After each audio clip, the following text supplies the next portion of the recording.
You don't need no suede tool. Oh man, that looks so good. That's awesome. You should make that a challenge for students. For students, tiny circ challenge. Now I got to redo mine. Mine sucks. It does not suck. Gotta ask for the I smaller did have an wire. advantage. I knew where the 1/8" wire was. Right. I was trying to maximize your material. Yeah, I appreciate This is that. going to count as one of my. Technically. You're right, you can hold all 100 hooks in your hand at one time. Yeah, exactly. They are. Wait, so who's down? Okay. That was when you should go fishing with that one. You probably could. I totally was Got like, a little bit more material, He dropped the so- mic and I was like, oh shit. Of course, you did it without the freaking suede tool, which is impressive. 3-pound hammer.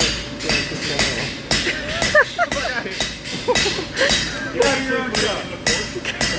You actually went to the board. Yeah, that's all the boys just like this I didn't either. know if you was like, It looks so clean.